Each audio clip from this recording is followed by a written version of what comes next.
resilience it can be applied in so many ways to your life. And knowing that I persevered and I overcame the military and just what all came with that, it kind of let me know that I can really overcome anything. A lot. One. For Just sure. that. Welcome back to the Abundant Behavior Podcast. I'm your host, Ali Banks, and today I have a very special guest with me, one of my good friends, Chelsea. This is definitely somebody, when I think of a woman of integrity, this is somebody that I think of. A woman that's hardworking, dedicated, and focused. This is definitely somebody I think of. I don't want to get too much into it. I'm going to let her go ahead and explain who she is, what she does. So without further ado, Chelsea. Hi guys, I am Chelsea Ulindo. I have a podcast called Ulindo's Journey where I talk about self-discovery, self-mastery, personal development. I also am on YouTube. You guys can follow me if you would like to at Chelsea Ulindo. And right now I just post travel content, but look forward to other kinds of content in the future. And I'm just really excited and really honored to be a guest on your show today. Thank you. So we'll just hop right into it. With us both being prior military, I'm sure it was some things that you took from the military that still live with you today, or just a lesson that you learned or something that you carry with you from the military. If you could just expand on that a little bit, let them know what it was and how it's helped your journey, or just like focused your journey in a different direction. Ooh, I think one of the most important things that I learned from being in the military is being able to, the art of being resilient and being able to persevere through tough situations. Mm-hmm. I think that really kind of laid the foundation for where I'm at now. Okay. When it with just tough situations, is it just being resilient when it comes to adversities, challenges that come your way? The military, it kind of set a foundation for that tough skin, you would say. For resilience it can be applied in so many ways to your life. And knowing that I persevered and I overcame the military and just what all came with that, it kind of let me know that I can really overcome anything. A lot. For Just sure. that confidence booster that I got through this, so I can definitely get through anything. Because I think the military, it wasn't hard. It was just a lot of, it was the people that you had to get over. And that can be challenging as well in the journey, because everything that you do sort of kind of involves people. Right. The things that people do, the personality. So developing tough skin for people, resilience for people, is definitely something that I can agree with. And I think being able to overcome that at such a young age, because we joined right after high school Exactly. at 18 years old, so it's like, if I can do that at 18, there's no reason why I can't do anything now. No, for real. Mm-hmm. Yeah. So what would you say, what sense of purpose drives your life? Like what is your purpose, if you could say, to the world? What do you want to give to the world? For me personally, I used to believe there was one purpose that I had to find that is I'm going to fulfill, and that would be the That's things your that I'm duty. looking for. But for me personally, I think my purpose is just to cultivate my ideal human experience, and whatever that looks like for me is what it is. That's what my purpose is.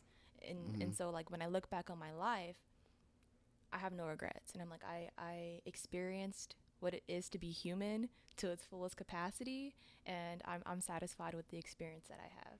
Mm-hmm. So with people that's trying to get in the purpose, and you said just your best human experience, I think that's really key, because you can get caught up in being better than other people or comparing yourself to other people. But if you just know, I'm here to just do the best for myself, whatever I'm fulfilled with, and be the best at that. Yeah. I think if you take that angle, and it'll be less competition and more self-development. Right. So I think that's very important. Mm-hmm. I also had to let go of competing with everybody around me, and knowing the only competition that I have is myself and the version of me that was from yesterday. So I'm competing with the past version of me, and as long as I'm doing better than she did yesterday, I'm on the right track. Mm-hmm. That's dope. So what are some challenges that you had to overcome when it came to your journey? What are some challenges that maybe were bumps in the road, but things that you overcame in the journey? That's a good question. I think one of the most important challenges that I have, especially as someone who is a content creator and someone who has information and who's in the public and things like that, was just being able to kind of trust myself and my intuition. I would seek external like validation and opinion, and that was like hindering me because I was waiting for someone else to either validate a choice that I was already trying to make, and just to hear from the external like, Mm-hmm. okay, yeah, that's a good idea, okay, good, now I can do it. But it was like, no, I need to be able to trust in my own abilities and my own choices and have the confidence to do that, because that's what's going to propel me, Mm-hmm. not delay my journey. Exactly. Because I always like to say God gave you the vision and not your Exactly. friends. Yeah.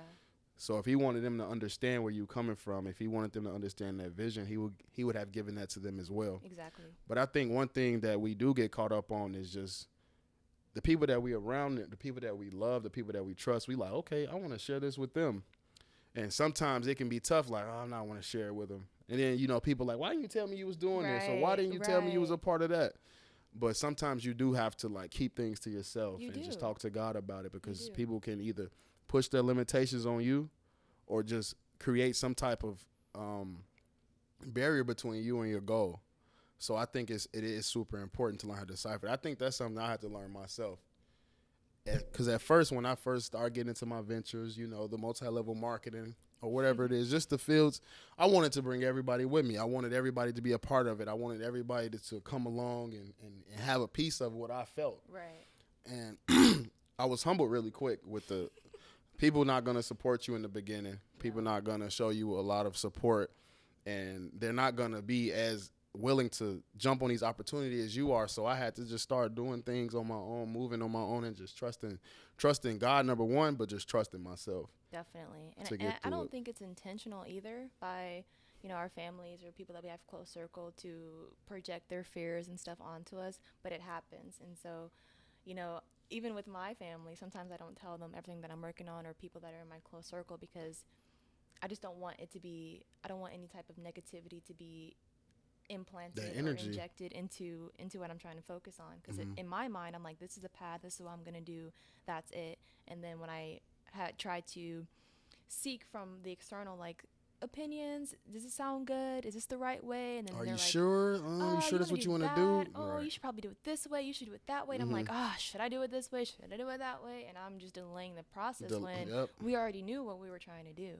Yeah, and I feel like sometimes it could be us as well. We'll ask people just to get that validation, like, don't do it. Yeah. Because we were scared to do it. We want to talk ourselves out of it. The fear. For sure. The fear. And I think that's what, a lot of times, like, I psych myself out too, just on this journey of the 75 hard challenge. Getting up every day and working out twice a day it's kind of tough. Yeah. It's tough. And sometimes I'm like, I'll be like, oh, my back hurt. You think I should stop, huh? I was asking I'll ask my girl, I was like, you think I should stop, huh? She like, why would you stop? And I'm like, nah, you right. I should keep going. For sure. So that's that. I definitely understand that sometimes we can be trying to challenge ourselves or put it off ourselves just to delay the process out of fear. With everything going on in the generation that we're in, what are some things that you want to see change in the Black community, and how can we all help as a whole bring that change? I think that's a wonderful question. I think it's important to hold ourselves to a standard and make sure that we hold each other accountable for that, and have people in our space and in our circle that will like check us when we're falling short of that standard, and holding ourselves accountable, and not really worried about what everybody else and other communities are doing, but how can we stay on the path to achieving greatness within our own community, and just upholding the foundation of that as a standard amongst everyone. Right. So just accountability. Being able to just know where you went wrong, know where you need to change, and just knowing where you need to get better. Yeah, or even if you see your friend and you notice like they're slipping up a little bit, they've kind of veered off track, you're like, hey man, I know you said you were trying to work on this, I haven't really seen you do anything with that lately, what's up with that? Like, you can do it. Have discernment between holding your friends accountable. Yeah, between people who are trying to like bash you and break you down, and people who genuinely care about you and are holding you to that standard. And personally, if with me, I've kind of changed how I who I allow in my close space, and that's the standard. Like, hey, I let it be known from the beginning. Like, hey, this is a goal based. Like, our foundation is goal based. So we're gonna work together to build our goals. I'm going to hold you accountable. I need you to hold me accountable. If you see me slipping up, let me know. If I see you slipping up, I'll let you know. And I think that what you hit on is very important. Just the foundation. How you start is always how you finish. Absolutely. And how you do anything is how you do everything. So just that foundation in the beginning, I think a lot of friendships are, either they're romantic or they're not. It's just a lot of people are getting in them just to have somebody around. It's not really any substance. There's really no purpose behind it. They're just doing it just because. No intention. No intention. Then you start lusting and call yourself loving these people and like being around them, and it's just a bunch of love that serve no purpose, serve no goal, and now it does nothing but bring away from you. There's no accountability. There's nobody hold nobody to any type of standard. Right. And it becomes everybody's doing what they see everybody else doing. Conformity. Exactly. I see my friend going out. I like going out. Let's be friends. You like wearing Jordan? Me too. Let's be friends. And that's what I think is just, it's not no real substance behind it. Like, that's a cool person. And that's why you get a lot of people who end up in these relationships where, they like, oh, I didn't know you were like that in the beginning. It's just because nobody holding anybody accountable in the beginning. Yeah, so, definitely. Yeah. So when it comes to like friendships and relationships, did you lose anybody along the way of your journey? And how did that feel, and how did you overcome it? I did. I've lost people along the journey, and that just comes with growth. Mm-hmm. Some people are so attached to the version of you that they met that when you start to grow and to change and to become better, you're no longer compatible with that person because you guys were compatible for where you used to be. And so as you're growing, and if they're not growing in the same way that you're growing, you guys are not going to you're not going to remain compatible. You're not going to have things in common. If you met somebody and it was like, hey, I like to go out, you like to go out, let's go out. Right. And that was the foundation upon which you built the relationship.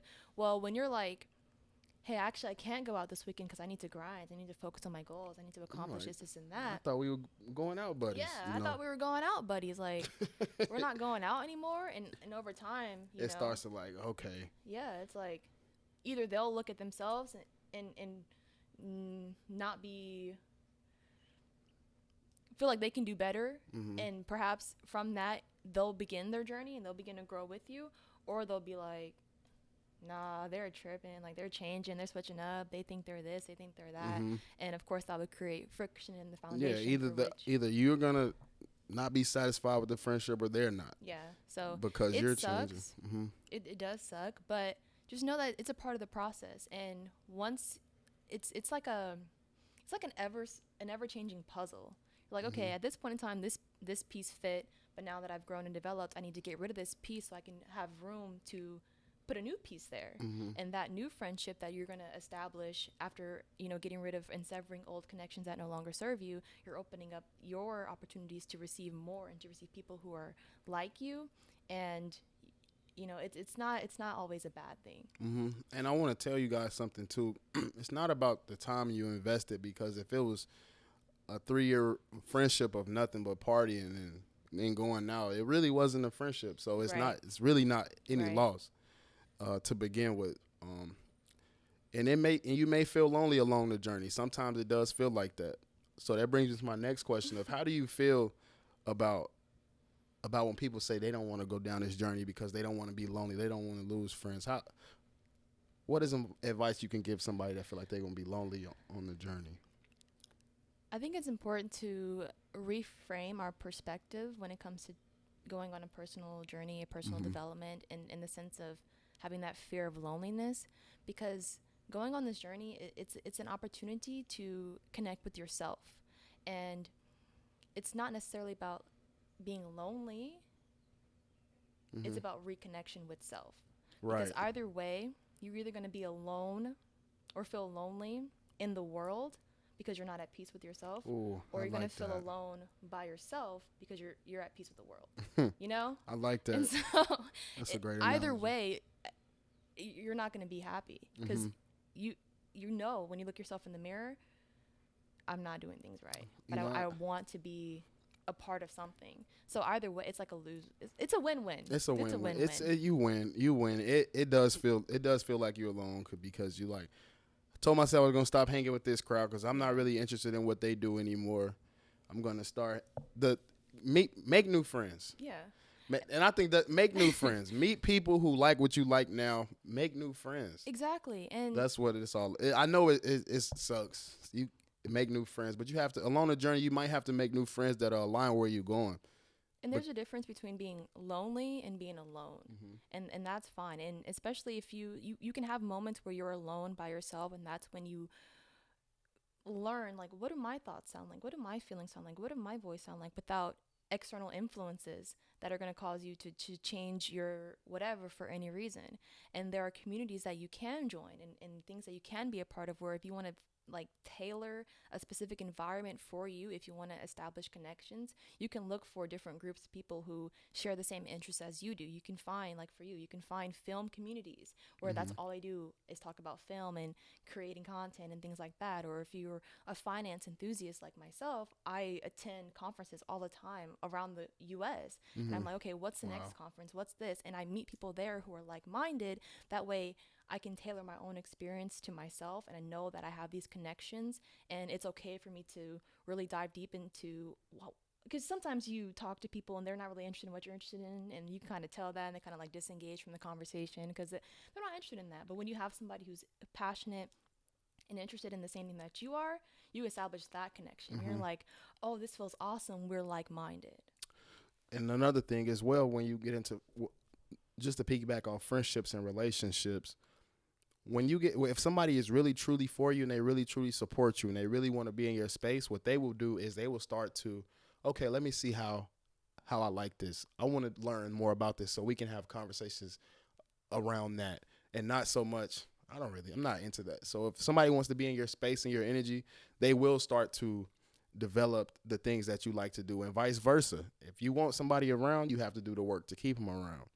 Because if they're having these intellectual conversations, you really feel left out of them. Or if they're talking about finance, you're not really learn something from them. Bring something to the table. Go research. Hey, did you know this? Hey, did you know you can do this, X, Y, and Z? Instead of taking away from what they're doing, you can just add to it. And that will show them, hey, this person really likes who I am. He or she wants to be a part of the journey. So if they want to be around, they will. And you know who's for you and who isn't, who wants to be in your life and who doesn't, because they will do the necessary work to maintain that relationship. But obviously, you want it to be getting better as well. I'm actually really, really glad that you spoke on that, because I didn't even know that was a thing. I just thought, and this was before I had that experience, I thought, okay, this person and that's in my close circle, they're just not interested. That's okay. We have different interests or whatever.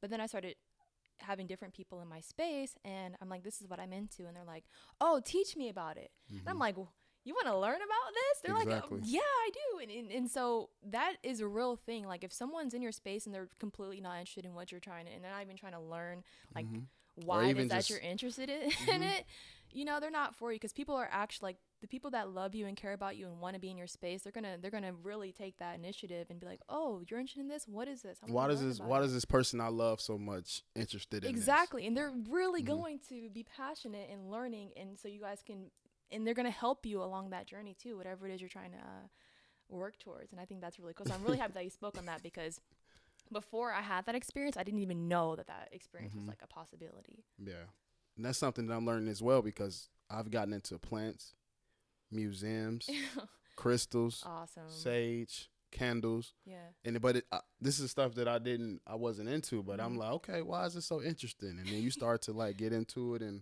it enhances your life, and you're like, okay, well, I see why this person is so into this. Right. So for the closing out, is there anything on your mind that you have, or just something that you want to leave the audience with? I think it's important to not be afraid to go on a personal development journey.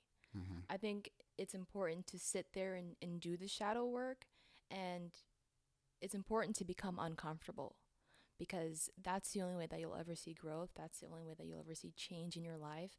Actually, I came across this quote, right? And it was like, uncomfortability is the resistance to change happening in your life. If you just allowed for that change to happen, everything would flow smoothly. But when you start like going against change, which is inevitable. Change is inevitable, okay? You're either going to change for the better or you're going to change for the worse. But as humans, we are fluid in our journeys, and we're either going to continue to propel forward or we're going to, go backwards. And being stagnant does not necessarily exist.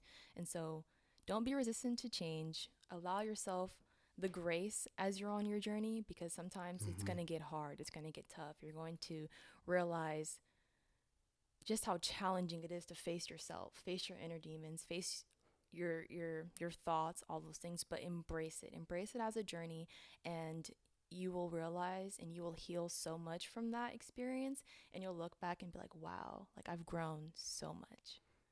I like that. I love that. So I'll just leave you guys with a quote just to piggyback off what she said. She said, change is inevitable, but I want to add something to that. Change is inevitable, but growth is optional. So along the journey, I like that. You will change. You will get older. You can either stay the same or you can get better. So I just want to leave you guys with that. Change is inevitable, growth is optional. This was episode 5 of the Abundant Behavior Podcast with my good friend Chelsea. I'm so grateful you came out, and I appreciate you. You guys stay tuned for episode 6, and we're only going to get better. Thank you.